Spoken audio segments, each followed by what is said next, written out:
Haleluya. Saudara nggak semangat karena mungkin ibadah siang. Haleluya.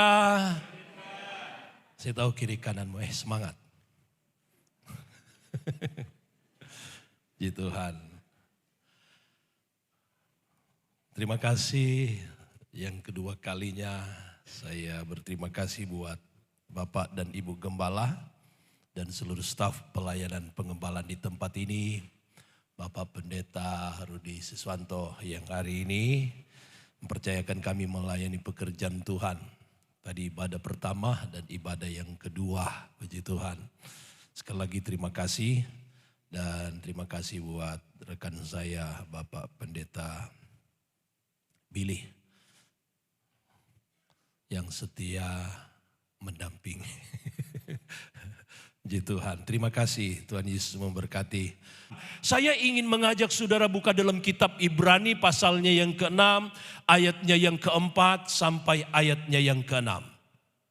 Kitab Ibrani pasalnya yang ke-6, ayatnya yang ke-4 dikatakan begini. Sebab mereka yang pernah diterangi hatinya, yang pernah mengecap karunia sorgawi, dan yang pernah mendapat bagian dalam Roh Kudus, dan yang mengecap firman yang baik dari Allah dan karunia-karunia dunia yang akan datang. Namun yang murtad lagi tidak mungkin dibaharui sekali lagi. Sedemikian hingga mereka bertobat, sebab mereka menyalibkan lagi anak Allah bagi diri mereka dan menghinanya di muka umum. Ayatnya sampai situ saja. Saudara yang kekasih di dalam Tuhan, firman Tuhan pagi yang indah ini saya ingin berikan tema jangan menyia-nyiakan atau jangan meremehkan keselamatan itu. Saya percaya bahwa setiap hidup kekristenan kita, ketika kita menerima Dia sebagai Tuhan dan Juru Selamat, tujuan kita menerima Dia sebagai Tuhan dan Juru Selamat agar supaya kita bisa diselamatkan oleh Tuhan. Katakan amin. Katakan amin. Tanya kiri kananmu, kau percaya kau sudah diselamatkan? Tanya kiri kananmu, jangan lihat saya dulu. Tanyakan, kau percaya kalau hidupmu sudah diselamatkan? Saudara, kenapa? Karena ini hal yang penting dalam hidup kekristenan kita. Kita bukan hanya datang beribadah kepada Tuhan. Kita bukan hanya datang dalam gereja, datang beribadah. Tetapi salah satu tujuan kita datang beribadah kepada Allah.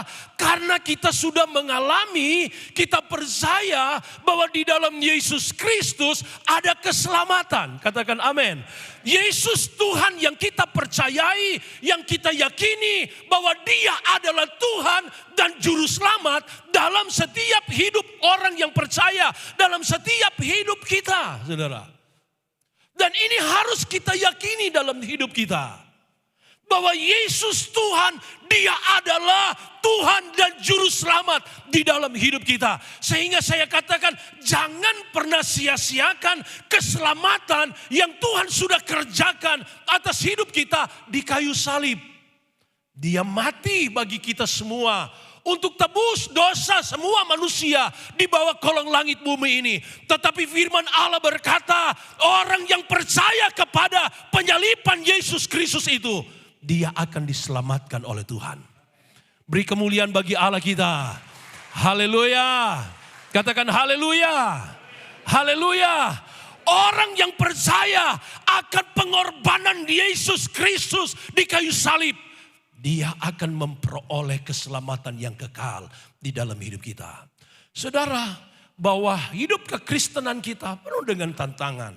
Ada banyak pergumulan. Itu sebabnya di dalam kebenaran firman Allah ini Rasul Paulus bicara kepada orang-orang Kristen keturunan Yahudi. Dalam kitab Ibrani ini dia ingatkan mereka. Di dalam ayatnya yang keempat. Coba kita kembali ayatnya yang keempat.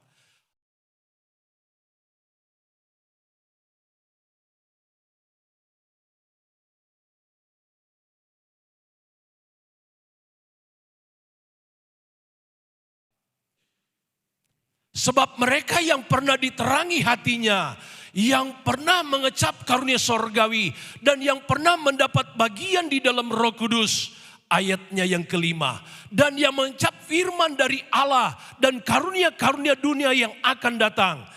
Ayat 6, namun yang murtad lagi tidak mungkin dibarui sekali lagi sedemikian.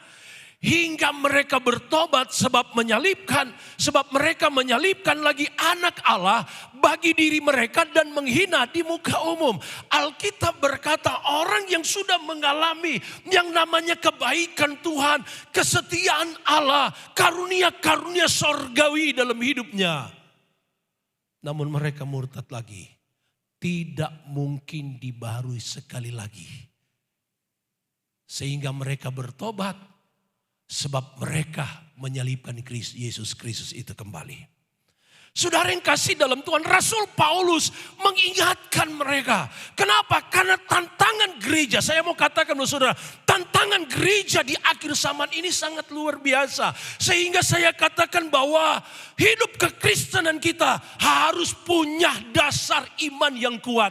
Saudara, kalau dasar kekristenan itu hancur, kita akan sama dengan apa yang dikatakan oleh Rasul Paulus kepada jemaat yang ada di Ibrani ini. Orang-orang percaya keturunan Yahudi. Nggak ada lagi yang namanya pengampunan bagi kita. Mereka nggak mungkin sehingga mereka bertobat sebab mereka menyalibkan lagi anak Allah bagi diri mereka. Di dalam kitab Mazmur, saya ingat satu ayat dalam kitab Mazmur pasalnya yang ketiga. Coba saudara perhatikan. Mazmur pasalnya yang ketiga. Ayatnya yang Mazmur pasal 11 maksud saya. Ayatnya yang ketiga. Mazmur pasal 11 ayatnya yang ketiga. Apabila dasar-dasar dihancurkan, apakah yang dapat dibuat oleh orang benar itu? Saudara, dikatakan apabila dasar-dasar dihancurkan, apakah yang dapat dibuat oleh orang benar itu? Saudara, kalau dasar kekristenan kita hancur, iman kita di dalam Tuhan enggak mengalami yang namanya pertumbuhan di dalam Tuhan, tidak bertambah-tambah di dalam Tuhan, kita akan gampang dihanyutkan oleh zaman ini. Sehingga saya mau katakan buat kehidupan kita, supaya keselamatan itu bisa terrealisasikan dalam hidup kita. Kita akan bisa berjumpa dengan Yesus di sorga yang kekal untuk selama-lamanya. Miliki iman yang kuat dalam Tuhan. Katakan amin. Katakan amin. Beri kemuliaan bagi Allah kita. Milikilah dasar yang kuat, iman yang kuat. Kalau kita bicara tentang iman yang kuat, kita berbicara tentang kebenaran firman Allah. Karena Alkitab berkata, firman Allah itulah yang kita dengar, yang kita baca, yang kita renungkan, yang menumbuhkan iman percaya kita di dalam Tuhan. Katakan amin. Artinya pengajaran firman Allah yang benar ada di dalam hidup kita, dan iman kita akan bertumbuh, akan semakin kuat, akan semakin kokoh di dalam Tuhan. Tantangan apapun yang kita akan alami, kita akan tetap berkemenangan di dalam Tuhan. Haleluya. Haleluya. Jadi orang Kristen punya iman yang kuat. Tanya kiri kananmu, imanmu udah kuat belum? Tanya kiri kananmu. Karena belum tentu orang-orang Kristen yang lagi dalam gereja imannya kuat. Saudara. Imannya kuat. Banyak orang Kristen ngeluh. Banyak orang Kristen yang udah mulai marah-marah sama Tuhan. Tuhan, saya kan orang yang beribadah sama Tuhan. Tuhan, saya kan orang yang setia. Saya berkorban untuk pekerjaan Tuhan. Saya membantu untuk pelayanan pekerjaan Tuhan. Kok kenapa masalah saya enggak selesai-selesai Tuhan? Dia mulai marah, komplain sama Tuhan. Tuhan, saya komplain sama Engkau. Enggak usah komplain sama Tuhan. Katakan amin. Katakan amin. Kita masih hidup di dunia ini. Dunia yang penuh dengan penderitaan. Dunia ini yang penuh dengan kesengsaraan. Kita masih hidup dalam dunia ini. Selama kita dalam dunia ini banyak pergumulan. Kasih tahu sama di kiri kananmu, di dunia ini banyak pergumulan. Haleluya, haleluya. Siapa yang ingin bebas dari pergumulan hidup? Angkat tangan. Kamu mau bebas? Hanya di sorga yang gak ada pergumulan. Ya. Orang yang sudah mati katanya begini, beristirahatlah dari segala jerih lelamu. Ya tak? Ya. Jadi siapa yang udah mau bebas dari pergumulan hidup? Aduh, masih muda keluarga saya. Gitu. Tapi bukannya kematian itu mengerikan, tidak. Orang yang mati di dalam Tuhan justru bersuka cita. Katakan amin. Keluarga boleh nangis-nangis, orang terdekat kita boleh nangis. Oh, boleh sewa orang, kalau nggak ada keluarga yang nangis disewain, dibayar orangnya nangis-nangis gitu saudara. Boleh. Tapi hidup orang yang percaya, yang mati di dalam Tuhan, tenang hidupnya. Pak Rudi, udah mau? Sama-sama. Saudara, di dunia ini ada begitu banyak pergumulan. Di dunia ini ada banyak tantangan yang kita akan hadapi. Matius pasalnya yang ke-7, coba saudara lihat. Ini bicara tentang orang yang percaya. Ya, tentang rumah yang dibangun di atas batu, ada rumah dibangun di atas pasir. Ini bicara tentang hidup kekristenan kita. Matius pasalnya yang ke-7 ayat 24. Coba saudara lihat. Matius pasalnya yang ke-7 ayat 24. Setiap orang yang mendengar perkataanku ini dan melakukannya, ia sama dengan orang yang bijaksana yang mendirikan rumah di atas batu. Setiap orang, kembali ayat itu. Setiap orang yang mendengar perkataanku ini, firman yang kita dengar, pengajaran yang kita dengar, firman yang kita dengar, firman yang kita lakukan dalam hidup kita, dikatakan katanya sama. Ia sama dengan orang yang bijaksana yang mendirikan rumahnya di atas batu. Itu dasar kekristenan kita. Gitu. Kita punya pondasi yang kuat. Gitu. Firman yang kita dengar, iman yang timbul, yang tumbuh iman keyakinan kita dasar di dalam Yesus Kristus. Dasar batu ini bicara tentang Yesus Kristus. Iman yang dibangun di atas dasar Yesus Kristus itu akan kokoh. Katakan amin saudara. Akan kuat. Ayatnya yang ke-25. Kemudian turunlah hujan dan datanglah banjir. Lalu angin melanda rumah itu, tetapi rumah itu tidak roboh sebab didirikan di atas batu. Ini bicara tentang hidup kekristenan kita saudara. Jadi hidup kekristenan kita nggak pernah lepas dari yang namanya pergumulan, badai hidup yang kita akan alami di dalam dunia ini. Katakan amin. Alkitab berkata di dalam, kemudian turunlah hujan dan datanglah banjir. Lalu angin melanda rumah itu, tetapi rumah itu tidak rubuh sebab didirikan di atas batu. Haleluya. Kalau hidup kekristenan kita punya dasar yang kuat, dasarnya Yesus Kristus, iman yang dibangun di atas dasar Yesus Kristus itu, Alkitab kita berkata banjir itu datang, angin itu datang, hujan yang luar biasa itu datang, enggak akan mengalami yang namanya hancur, kehancuran, enggak rubuh, memang ada gesekan. Benar enggak? Coba sudah lihat banjir bandang. Ada rumah-rumah yang tidak hancur. Ada rumah-rumah yang tidak dihanyutkan oleh banjir bandang. Tapi dia tetap berdiri kokoh. Tapi ada apa di sana? Temboknya yang luar itu ada gesekan-gesekan bukan? Mungkin juga sampai di dalam ada gesekan-gesekan. Saudara. Tapi enggak roboh rumah itu. Kenapa? Karena kuat pondasi bangunan rumah itu kuat. Nah hidup kekristenan kita, kalau pondasi kekristenan kita kuat, ada gesekan, tetap puji Tuhan. Haleluya. Melayani Tuhan, ikut Tuhan, ada gesekan, puji Tuhan. Amin. Haleluya. Enggak ada yang marah-marah, enggak ada yang saling begini, kamu sih, kamu begini, saling menyalahkan satu sama dengan yang lain. Tetapi yang ada haleluya, beri kemuliaan bagi Allah kita. Haleluya. Saya katakan kepada pelayan-pelayan Tuhan, gesekan di dalam pelayanan itu biasa. Jangan maraju, jangan tinggalkan Tuhan, jangan ngambek. Tapi tetap melayani Tuhan. Engkau ditegur oleh hamba Tuhan, puji Tuhan. Engkau dinasihati oleh hamba Tuhan, puji Tuhan. Karena itu bagian pembentukan hidup kekristenan kita. Katakan amin. Haleluya. Jangan jadi orang Kristen yang sebentar-sebentar marah-marah karena dinasehati oleh hamba Tuhan, dinasehati oleh firman Allah. Jangan jadi orang Kristen yang sebentar-sebentar ngambek tinggalkan Tuhan. Oh, saya nggak mau lagi lihat jemaat itu karena saya nggak suka dengan dia. Dia udah nggak datang ibadah. Tapi mari jadi orang Kristen yang punya dasar kekristenan yang kuat. Katakan amin.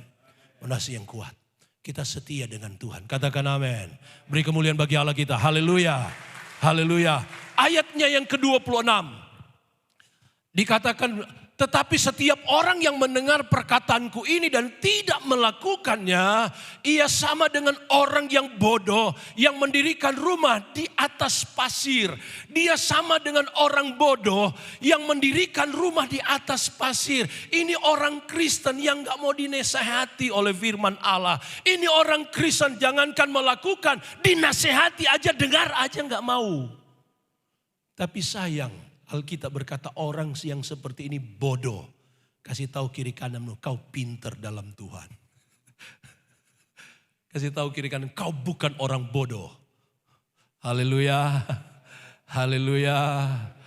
Ayatnya yang ke-27. Kemudian turunlah hujan, datanglah banjir. Lalu angin melanda rumah itu. Sehingga rubuhlah rumah itu dan hebatlah kerusakannya. Mana yang saudara pilih? Saya hanya kasih kebebasan buat saudara. Mana yang saudara pilih? Banyak orang Kristen badai itu melanda. Pergumulan itu makin hebat.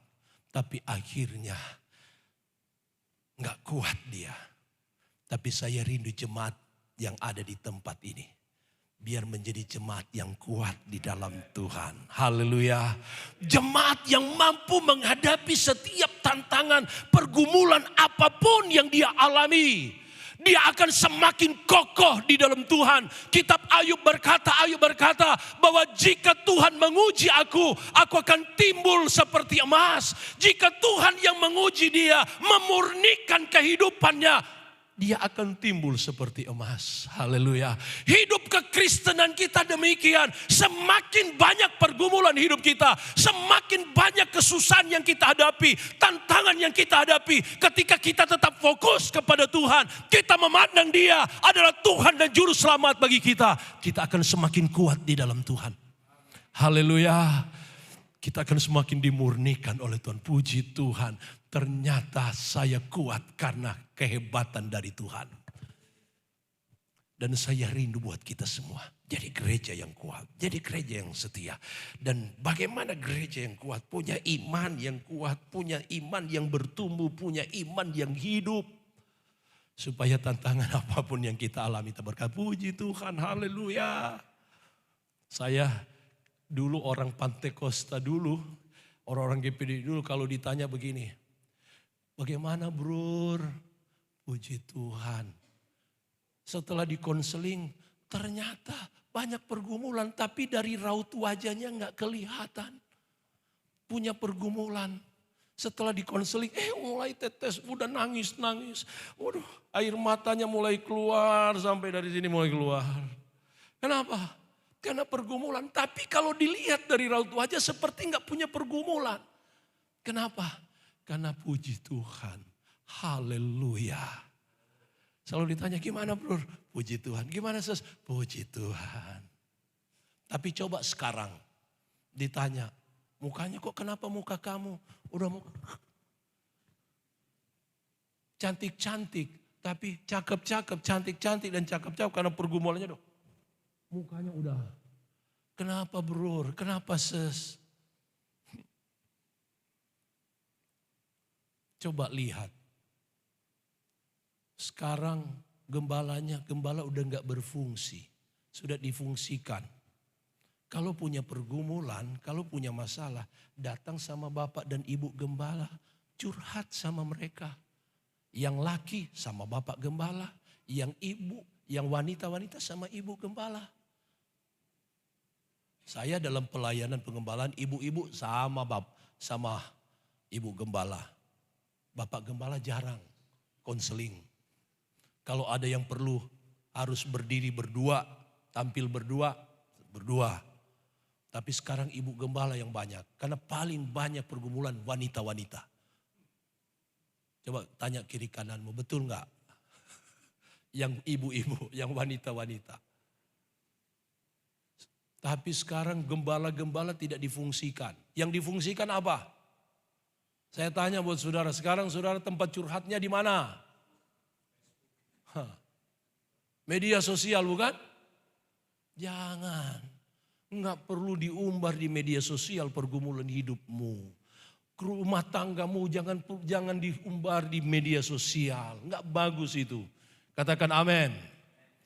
Kalau kau lagi jalan-jalan enggak apa-apalah. Kau ngomong sama kiri kananmu enggak apa-apa. Tapi jangan diumbar di media sosial. Sekarang aduh Tuhan tolong media sosial ini luar biasa. Tapi jemaat Tuhan di tempat ini mau bertobat toh. Bertobat toh. Masalah-masalah enggak boleh di media sosial toh. Katakan amin. Katakan amin. Kami juga pendeta-pendeta bertobat. Harus bertobat. Masalah jangan diumbar di media sosial. Sekarang media sosial tempat untuk kita curhat. Aduh. Tapi mari. Saya mau katakan buat saudara, setiap pergumulan hidup kita, setiap masalah hidup kita, kita datang sama Tuhan. Datang kepada hamba Tuhan, katakan amin. Biar didoakan di sana, saudara. Tantangan kita semakin luar biasa. Perlu bagi hidup kekristenan kita untuk kita semakin kuat di dalam Tuhan. Iman percaya kita. Supaya apa? Kita tidak akan menyia-nyiakan keselamatan itu. Dalam kitab Ibrani tadi katakan bahwa orang yang menyia-nyiakan keselamatan itu ketika dia menyalibkan Yesus Kristus itu. Di dalam ayatnya yang ke-6 dikatakan dalam kitab Ibrani pasalnya yang ke-6 ayatnya yang ke-6 dikatakan bahwa namun yang murtad lagi tidak mungkin dibaharui sekali lagi sedemikian hingga mereka bertobat sebab mereka menyalibkan anak Allah bagi diri mereka dan menghinanya di muka umum. Saudara, jangan menyia-nyiakan keselamatan Allah yang Dia anugerahkan di dalam hidup kita. Katakan amin. Ketika engkau menyalibkan Yesus itu dalam hidupmu, engkau yang sudah mengalami kebaikan Tuhan, anugerah Allah dalam hidupmu, dan engkau menyalibkan Yesus Kristus itu dalam hidupmu, engkau enggak sungguh-sungguh bertobat, enggak akan ada lagi penyaliban, enggak akan lagi ada pengampunan daripadamu. Engkau murtad, engkau tinggalkan Tuhan. Banyak orang Kristen tinggalkan Tuhan, menjadi pengkhianat imannya di dalam Tuhan. Dan saya mau katakan buat saudara, jangan salibkan Yesus Kristus itu kedua kali. Katakan amin. Jemaat yang ada dalam kitab Ibrani ini diingatkan oleh Rasul Paulus yang ada Tuhan. Diingatkan oleh Rasul Paulus. Dan kita pagi yang indah ini, saya ingin ingatkan buat saudara agar supaya kita tetap kuat di dalam Tuhan. Dalam kitab 2 Petrus pasalnya yang kedua. 2 Petrus pasalnya yang kedua, coba saudara perhatikan. 2 Petrus pasalnya yang kedua,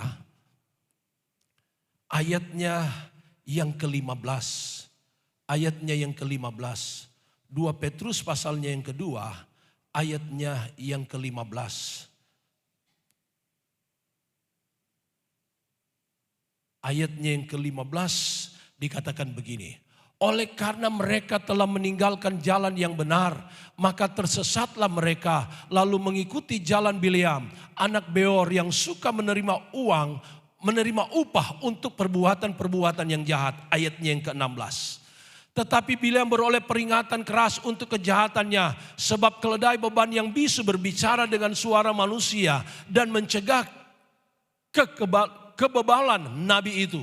Ayat 17. Guru-guru palsu itu adalah seperti mata air yang kering, seperti kabut yang dihalaukan tofan. Bagi mereka telah tersedia tempat dalam kegelapan yang paling dahsyat. Saudara perhatikan, Alkitab berkata guru-guru palsu itu adalah seperti mata air yang kering. Saudara, bahwa guru-guru palsu ini bukan orang-orang yang tidak pernah mengenal yang namanya kebenaran. Katakan amin. Guru-guru palsu ini bukanlah orang yang tidak pernah mengenal yang nama kebenaran firman Allah. Tapi mereka dulu adalah pengajar-pengajar firman Allah. Tapi akhirnya mereka murtad.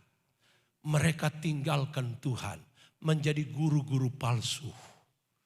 Saudara, saya rindu jemaat Tuhan di tempat ini menjadi jemaat yang sungguh-sungguh dalam Tuhan. Jangan menyia-nyiakan keselamatan itu dalam hidupmu. Katakan amin. Katakan bahwa Yesus Tuhan adalah juru selamat di dalam hidupmu. Apapun yang engkau alami dalam hidupmu, engkau tetap setia di dalam hidupmu. Perlu kesetiaan dalam hidup kita, saudara. Kenapa? Karena keselamatan itu harus kita kerjakan dalam hidup kita.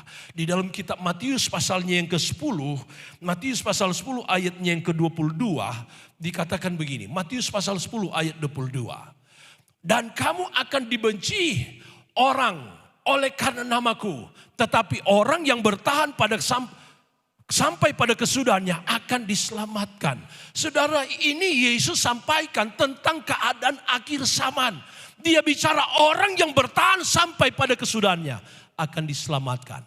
Tapi kalimat sebelumnya dikatakan dan kamu akan dibenci oleh semua orang. Kenapa? Karena imanmu di dalam Tuhan. Karena pengiringanmu, karena kesetiaanmu di dalam Tuhan. Kamu akan dibenci, kamu akan dikucilkan. Bukan hanya itu. Kamu harus mempertaruhkan tubuh, jiwa dan rohmu. Nyawamu untuk imanmu. Coba saudara perhatikan di media-media sosial tentang orang-orang yang mempertahankan imannya di dalam Tuhan. Orang yang bisa, orang yang berani mati syahid bagi Tuhan. Katakan amin. Saya pikir sudahlah. Mungkin saat ini waktunya saya harus dipanggil oleh Tuhan. Kenapa? Karena saya ditaruh di tengah, ditendang. Saya pikir sudah. Tapi saya bingung, saudara. Saya nggak bisa ngelawan Pak Gembala. Saya berdiam aja. Diresolusi 5 kali. Istri saya ngomong, Mi, keluar lewat belakangnya, ternyata di tembok di belakang. Nggak ada lagi jalan keluar. Akhirnya kami harus berhadapan. Saya dipanggil di kecamatan, ditaruh di tengah, ditendang saya. Tapi ada seorang ustadz, dia begini sama saya.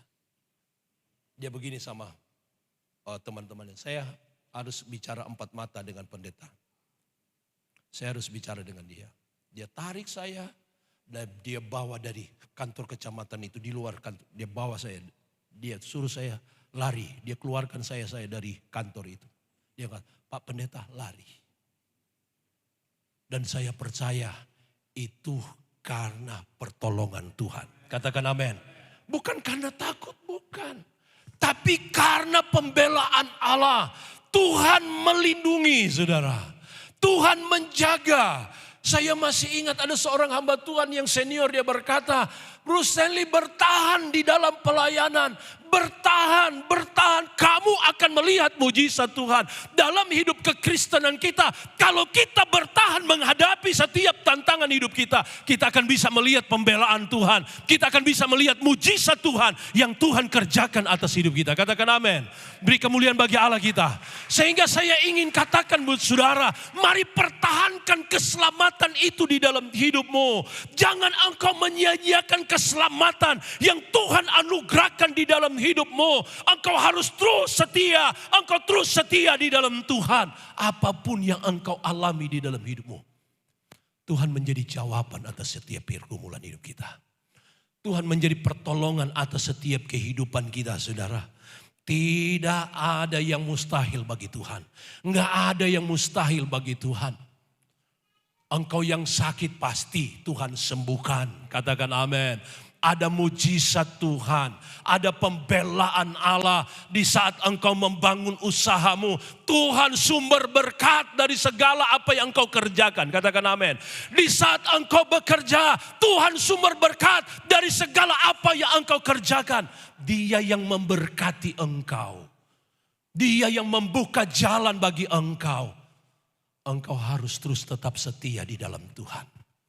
Jangan salibkan dia dalam hidupmu kembali. Jangan sia-siakan keselamatan itu. Engkau harus bertahan. Ada berkat Tuhan atas hidup kita. Tapi saya ingin ingatkan buat saudara. Di dalam kitab Ulangan saya ingin bawa saudara satu ayat dalam kitab Ulangan pasalnya yang ke-8. Perhatikan ayat ini. Ulangan pasalnya yang ke-8. Kitab Ulangan pasalnya yang ke-8.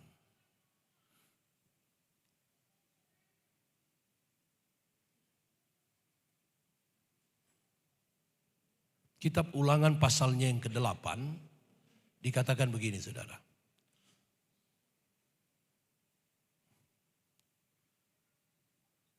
Kitab Ulangan pasalnya yang ke-8 ayatnya yang ke-17. Ayat 17 dikatakan begini. Atau saya baca dari ayat 14. Janganlah engkau tinggi hati sehingga engkau melupakan Tuhan Allahmu yang membawa engkau keluar dari tanah Mesir, dari rumah perbudakan. Sebab yang memimpin engkau melalui padang gurun yang besar dan dahsyat itu dengan ular-ular yang ganas serta kalajengkingnya dan tanahnya yang gersang yang tidak ada air. Dia yang membuat air keluar bagimu dari gunung batu yang keras. Saya loncat ayat yang ke-17. Maka janganlah kau katakan dalam hatimu, kekuasaanku dan kekuatan tanganku lah yang membuat engkau memperoleh kekayaan ini. Ayat 18. Tetapi haruslah engkau ingat kepada Tuhan Allahmu, sebab dialah yang memberikan kepadamu kekuatan dan memperoleh kekayaan dengan maksud meneguhkan perjanjian yang diikrarkannya dengan sumpah kepada nenek moyangmu seperti sekarang ini. Tetapi jika engkau sama sekali melupakan Tuhan Allahmu dan mengikuti Allah lain, beribadah kepadanya dan sujud menyembah kepadanya, aku akan peringatkan kepadamu hari ini bahwa kamu pasti binasa. Kamu pasti binasa. Ayat 20. Seperti bangsa-bangsa yang dibinasakan Tuhan di hadapanmu, kamu pun akan binasa sebab kamu tidak mau mendengarkan suara Tuhan Allahmu. Saudara yang kekasih dalam Tuhan, saya ingin katakan bahwa ketika kita bekerja, ketika kita berusaha, bukan karena kita hebat. Katakan amin. Tuhanlah yang memberkati. Tuhanlah yang memberkati. Dia memberkati rumah tangga kita. Dia memberkati pekerjaan kita. Dia memberkati usaha kita. Bukan karena kita hebat. Bukan karena kita kuat. Bukan. Tapi karena Tuhan. Kita hidup setia dengan Tuhan. Di dunia ini dia beri jaminan buat hidup kita. Katakan amin. Dia beri keselamatan dalam segala hal dalam hidup kita. Tapi keselamatan yang kekal dia juga sediakan bagi hidup kita. Beri kemuliaan bagi Allah kita. Itu sebabnya saudara yang kekasih dalam Tuhan. Jangan sia-siakan keselamatan itu. Kerjakan keselamatan itu dengan takut dan gentar dalam hidup kita. Hal yang ketiga saya ingin sampaikan buat saudara. Jadi orang Kristen yang berbuah-buah di dalam Tuhan. Haleluya. Hal supaya kita tidak menyia-nyiakan keselamatan yang Allah anugerahkan dalam hidup kita. Kita harus berbuah. Berbuah. Firman Allah berkata Yesus adalah pokok anggur yang benar. Kita adalah ranting-rantingnya. Setiap ranting yang nempel pada pokok anggur itu harus berbuah. Katakan amin. Tuhan mau ada buah. Tapi ranting yang tidak berbuah dipotong, dipisahkan. Untuk apa? Dibinasakan, dibakar oleh api. Dan ini bicara tentang hidup kekristenan kita. Gereja harus berbuah. Jemaat Tuhan di tempat ini berbuah. Berbuah dalam pekerjaanmu, berbuah dalam rumah tanggamu, berbuah dalam usahamu, berbuah dalam pergaulan di mana engkau bermasyarakat, berbuah di sana. Tunjukkan bahwa hidup kekristenan kita, kekristenan yang mendatangkan dampak bagi hidup mereka. Katakan amin. Alkitab berkata kita adalah garam dan terang dunia. Kita juga adalah, firman Tuhan juga berkata bahwa setiap hidup kekristenan kita sebagai terang dimanapun kita berada, kita adalah garam. Harus jadi berkat, berbuah. Ada buah pertobatan, ada buah-buah roh dalam hidup kita. Saya percaya kalau gereja berbuah, tempat ini penuh dengan jiwa-jiwa. Haleluya. 1, 2, nambah lagi jam ibadah. Sampai 3 kali, kalau boleh 5 kali ibadah. Kenapa? Gereja berbuah, gereja berdampak, saudara. Bukan pendeta saja yang cari jiwa. Kalau saudara baca dalam kitab Kisah Rasul pasal 2 ayat 47, perhatikan baik-baik. Kisah Rasul pasalnya yang ke-2 ayatnya yang ke-47, Alkitab berkata, sambil memuji Allah dan mereka disukai semua orang. Sambil memuji Allah dan mereka semua disukai oleh semua orang. Kalau saudara lihat ayat-ayat sebelumnya, bagaimana gereja orang percaya mula-mula mereka hidup di dalam kebersamaan, saudara. Tidak ada yang saling begini. Tetapi yang ada apa? Mereka saling berbagi satu sama dengan yang lain. Alkitab berkata setiap kekayaan harta yang mereka sudah jual menjadi milik bersama. Dan dibagi-bagikan. Sehingga tidak ada jemaat yang berkekurangan. Mereka hidup dalam satu persekutuan yang indah. Kita harus kembali kepada gereja mula-mula. Katakan amin. Katakan amin. Mereka saling membantu sama dengan yang lain. Sehingga Alkitab kita berkata begini. Sambil memuji Tuhan. Mereka disukai semua orang. Katakan amin. Mereka disukai semua orang. Enggak tunggu minggu depan ada jiwa baru. Enggak tunggu bulan depan ada jiwa baru. Enggak tunggu 1 tahun ada jiwa baru. Tiap hari Tuhan menambah jumlah bilangan mereka dengan orang yang diselamatkan. Beri kemuliaan bagi Allah kita. Haleluya. Katakan haleluya. Saudara mau tempat ini dipenuhi dengan jiwa-jiwa? Mari berbuah, berdampak, pertahankan keselamatan. Yesus Kristus adalah Tuhan dan Juru Selamat dalam hidup kita. Mari saya ingin mengajak saudara tundukkan kepalamu. Haleluya. Saudara tundukkan kepalamu. Saya percaya kita ada pagi yang indah ini karena kita ingin jumpa dengan Tuhan. Kita ingin berjumpa dengan Tuhan. Mari kita ambil sikap yang benar untuk kita berjumpa dengan Tuhan. Ibadah kita berjumpa dengan Tuhan. Kita berhadapan muka dengan Tuhan. Saudara, ketika kita berjumpa dengan orang yang kita hormati, orang yang kita hargai, kita berusaha, kita memiliki sikap yang baik berjumpa dengan orang yang kita hormati dan kita hargai. Pagi yang indah ini, siang hari ini, saya rindu mari engkau memiliki sikap yang baik. Engkau jumpa dengan Tuhan. Katakan amin. Engkau jumpa dengan Tuhan. Kemurahan-Mu lebih dari hidup. Kita nyanyikan pujian ini. Tetap ada dalam hadirat Tuhan. Engkau bangun hubungan dengan Tuhan. Bangun hubungan dengan Tuhan. Saya percaya Dia ada di tempat ini. Dia tahu setiap pergumulan hidupmu.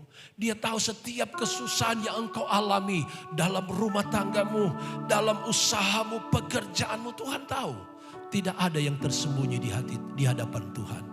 Dia Allah yang maha hadir. Kita minta kemurahan Allah. Dia curahkan atas hidup kita siang hari ini. Haleluya, haleluya.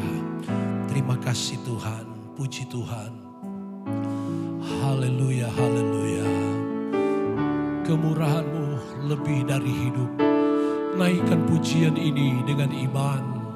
Kemurahan-Mu lebih dari hidup, lebih dari hidup. Puji Tuhan, haleluya.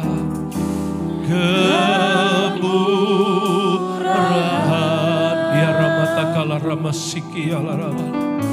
Lebih dari hidup, bawa lidahku memuji-Mu Tuhan. bawa lidahku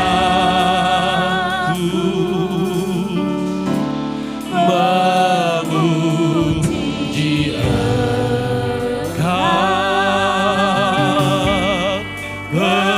kemurahan-Mu lebih dari. Singer nyanyikan pujian ini.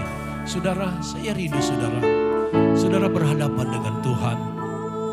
Tundukkan kepalamu. Tundukkan kepalamu di hadapan Tuhan. Bangun hubungan dengan Tuhan. Saudara, bangun hubungan dengan Tuhan.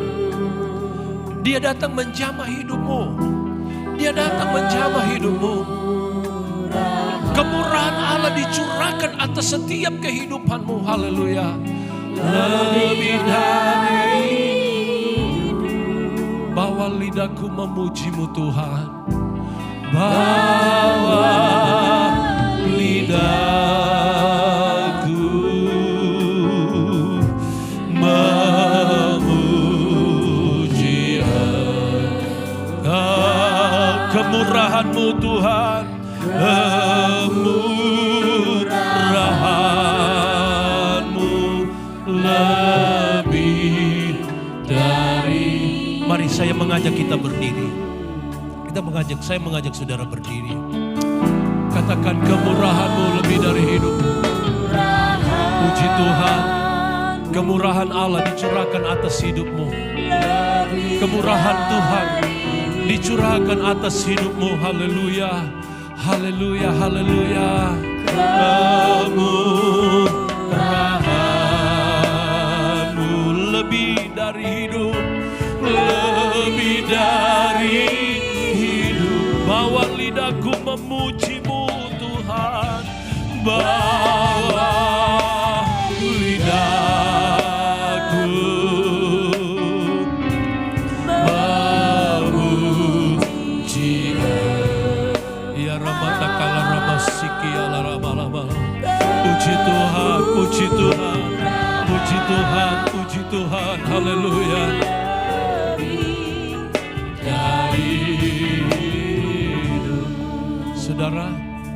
Saudara yang rindu didoakan. Saudara rindu didoakan. Saat ini angkat kedua belah tanganmu. Firman Allah berkata ketika tangan kita terangkat kepada Tuhan, tangan Tuhan akan terulur atas hidup kita. Saudara, ketika engkau mengangkat tangan di hadapan Tuhan, itu tandanya penyerahanmu yang sungguh kepada Tuhan. Yang engkau butuhkan saat ini adalah Tuhan. Tuhan Yesus yang kau butuhkan. Tuhan Yesus yang engkau rindukan, yang engkau butuhkan dalam hidupmu.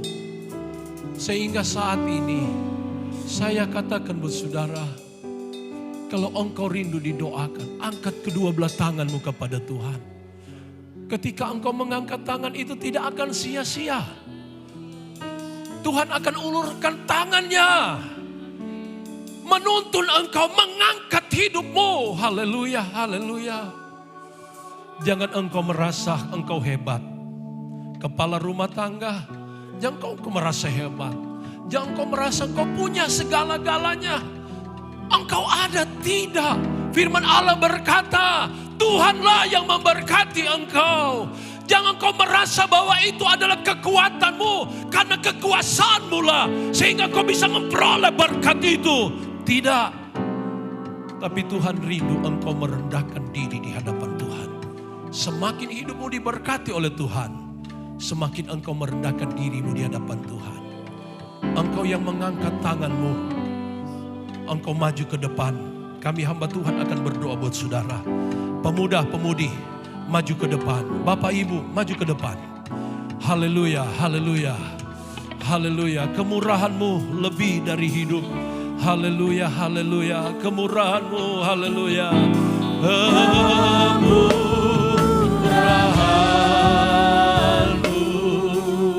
Mari engkau maju, maju dengan iman, melangkah dengan di hadapan Tuhan dengan iman. Percaya Tuhan adalah jawaban dalam setiap pergumulan hidupmu. Haleluya. Haleluya, puji Tuhan. Lebih dari hidup, bawa lidahku memuji-Mu Tuhan. Bawa lidahku